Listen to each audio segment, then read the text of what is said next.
Le magazine littéraire Épilogue est une présentation de la Librairie du Quartier. Merci à ce précieux partenaire et à leur équipe de libraires. Vos prochaines lectures vous attendent au 1120 Avenue Cartier. Simon, le temps passe rapidement, mais tu voulais nous glisser quand même quelques mots. Ou je vous en parle la semaine prochaine. Ben non, tu peux nous en parler. Nous avions donc un Monsieur Poulain à qui on a fait lire l'énigmatique Monsieur Poulain. C'est le nouveau roman aussi pour adolescents d'Alain Beaulieu. C'est paru chez Druide. Alain Beaulieu, que je ne connaissais pas, dont j'avais jamais lu aucun livre, mais j'ai bien apprécié. Oui. L'énigmatique Monsieur Poulain, on revient à notre thématique du vrai, du faux du début de notre émission. Alors, on est avec cette histoire-là où on rencontre Charles, et puis Charles, c'est notre personnage de 12-13 ans, alors on est encore dans de la littérature jeunesse, et c'est fait pour être lu par des gens, des personnes de 12-13 ans.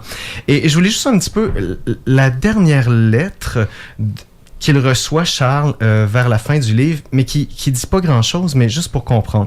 Cher Charles, depuis notre dernière rencontre à la compétition de cheerleading, je cherche un moyen de reprendre contact, car je sais que je vous dois des explications à ta mère et à toi. Vous avez été si généreux avec moi. Je comprends que tu gardes une mauvaise opinion de moi et c'est normal puisque je vous ai menti. Peut-être est-ce à cause de mon métier, car les écrivains ne font que ça, mentir en inventant leur histoire.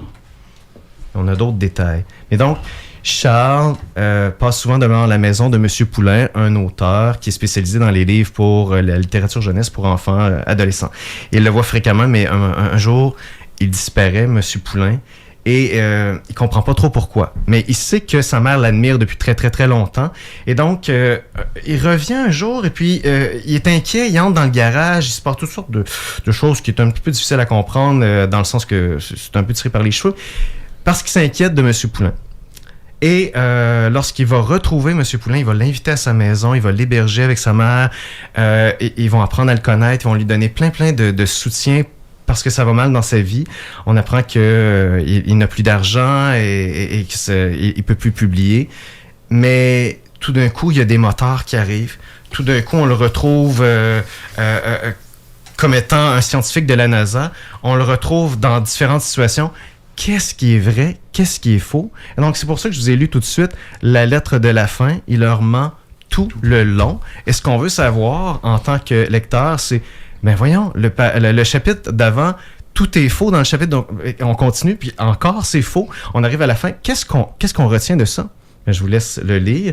Alors, une histoire un peu rocambolesque avec des marmottes divinatrices aussi, que je vous dirais de lire avec légèreté, mais c'est bien fait pour ce public de cet âge-là. Peut-être juste ma petite critique, c'est que ça aurait été bien de un petit peu mieux diviser les chapitres, des très, très, très, très courts, puis des plus longs à la fin. Quand on pense à des jeunes, surtout des garçons de 12-13 ans, ça aurait été bien d'avoir un petit peu mieux fusionné ou allongé certains chapitres pour avoir un peu plus d'équilibre. Mais donc, l'énigmatique Monsieur Poulain aux éditions Druide, c'est paru le 18 février dernier par Alain Beaulieu. Très intéressant pour l'histoire et les punchs finaux. Voilà. Donc, toute une émission sur le vrai et le faux, finalement, les faussaires avec...